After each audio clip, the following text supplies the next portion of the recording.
Hello, my name is Gingerberg, and this is my highlight video. I'm going to start off by going over my leadership philosophy. I believe that leadership is a privilege, that trust is needed in order to guide a school effectively. I also believe relationships, respect, clear communication, and trust are vital for a successful learning environment. As a leader, my thoughts will be positive, open to new ideas, and focused on the goal.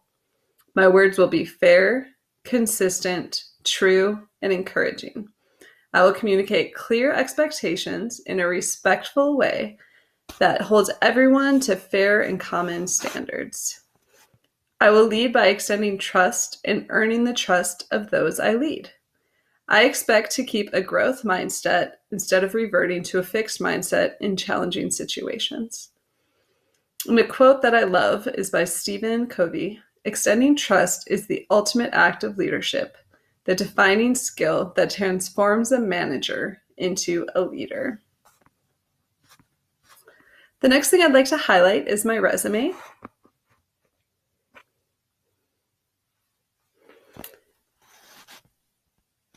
Some skills that I like to point out on my resume is that I have amazing written and verbal communication skills, relationship building, problem solving, management, technology, including Microsoft Office, record keeping, and leadership. My experiences at Mulvane High School, I've been on both the building and the district MTSS team.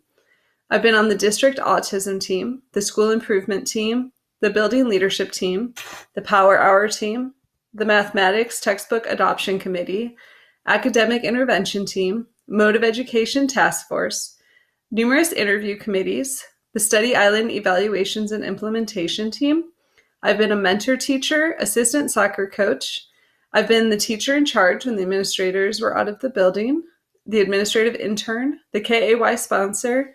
I'm de-escalation trained, CPI trained, and I've researched and implemented effective classroom management, designed lesson plans, activities, and assessments, and I've even earned the Big Cat of the Month 2 times. Before that time, I was in Wichita at the online school and at East High School. At the online school, I collaborated and created courses for the online school, tutored students as needed in person and through technology, initiated and responded to parent and student communication, and I was awarded the Good Apple Award in 2010.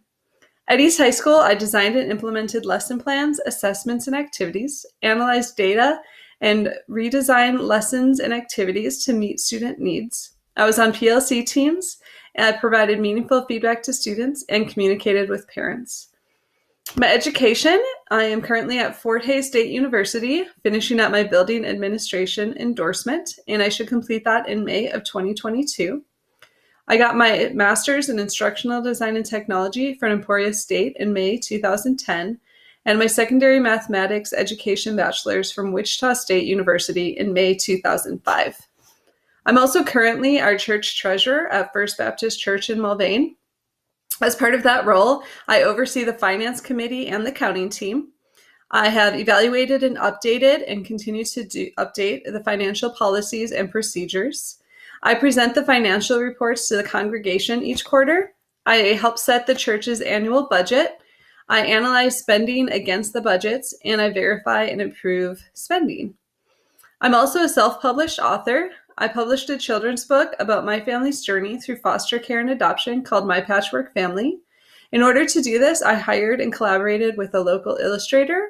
I marketed through local media and social media, and I funded a project successfully through the Kickstarter campaign.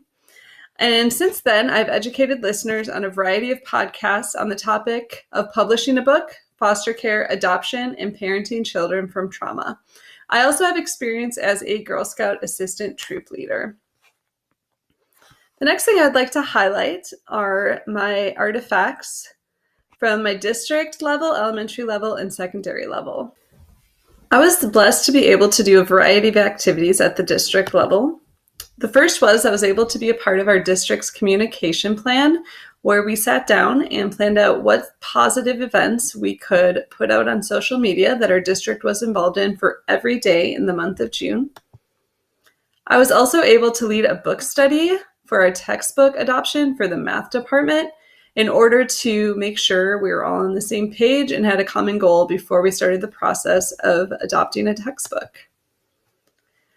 I was on the district task force where we determined our mode of education for the 2020-2021 school year, where we determined what was going to be safest for our students and also get them the education that they deserved.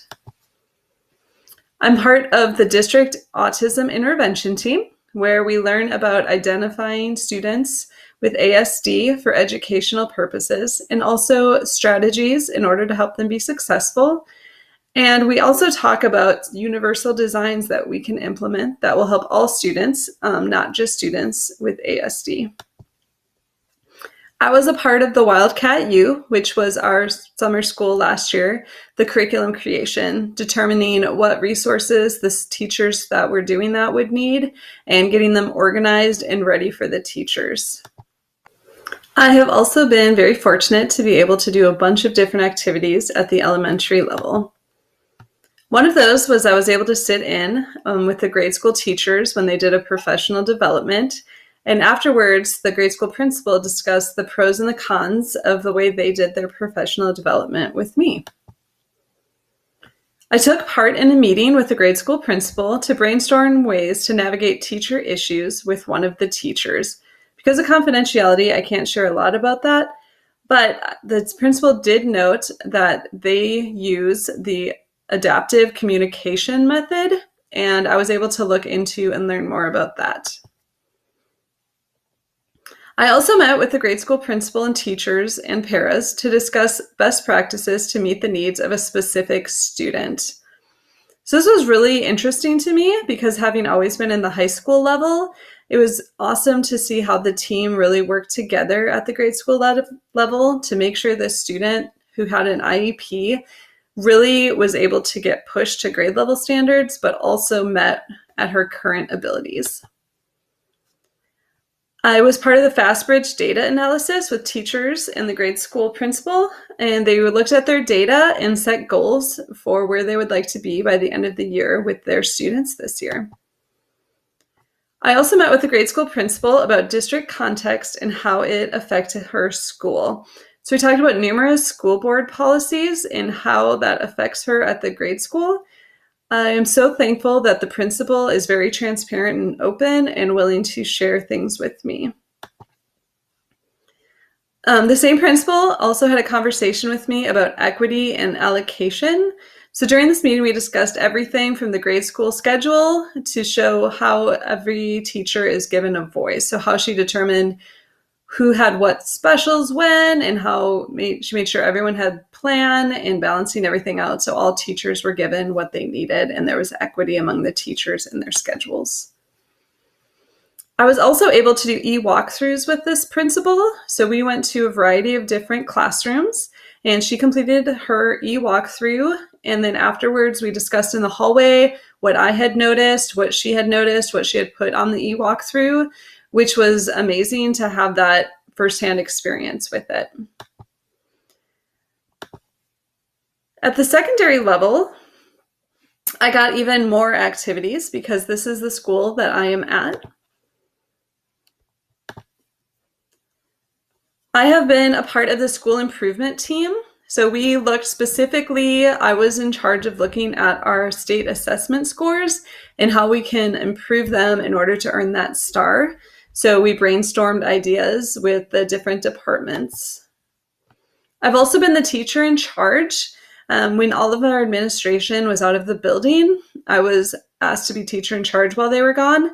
And during that time, I did have a parent that was upset and I was able to talk to them and de-escalate them until the administration could follow up with them. I also have taken our soccer team, some people from our soccer team, to the grade school and had them lead an anti-bullying / teamwork activity with some of the classes that have been struggling with that. So the soccer team nominated 4 representatives to go down with me and share that information. I've been on the building tier system of supports team. And I've also been at the district level for that as well. And so we talked about specific students and their needs and how teachers and administration and counselors can work together to meet those students' needs. I also collected and analyzed my SABRS data and presented it in a spreadsheet to the MTSS team so that we could look at some emotional needs of these students and analyze what interventions we could do.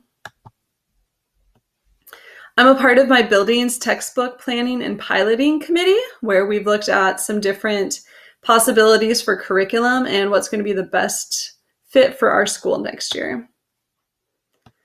I'm on the academic support committee, where we look at how can we help those struggling students that maybe aren't on a tier support but are still needing extra levels of scaffolding and extra help to be successful. I create a spreadsheet every single week where we track students on what classes they have D's and F's for.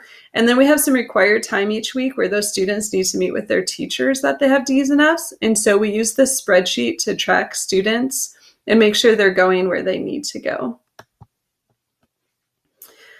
In order to help with our conferences that we had, I had to communicate with parents about their post-secondary planning. I had to set up appointments, meet with the parents, and go through all of the requirements that our school has set out in order to plan with the post-secondary planning meeting. I also last year did a lot of work with the senior awards and graduation, helping plan the programs, notify parents, make sure our communication was clear and concise, and on the day of graduation, be there early to help problem solve any issues that came up. I help supervise the homecoming pep assembly. So every year for homecoming, we have a half-day pep assembly at the stadium. So I was in charge of supervision during that time. I helped interview for the forensics and debate teacher. So I was able to sit in on that interview and be a part of that decision process. I'm currently mentoring a new teacher. We have a new science teacher, and I am her mentor teacher, which has been an amazing experience. So as I mentioned earlier, I do a weekly spreadsheet. There was a situation last May where I was going to be gone for 2 weeks of school. So I recruited and trained another teacher to take over that task for me so that spreadsheet could still be created and shared while I was gone. Thank you so much for looking at my eportfolio. I am very excited about all the work that I have done, and I am ready to step into an administrative role.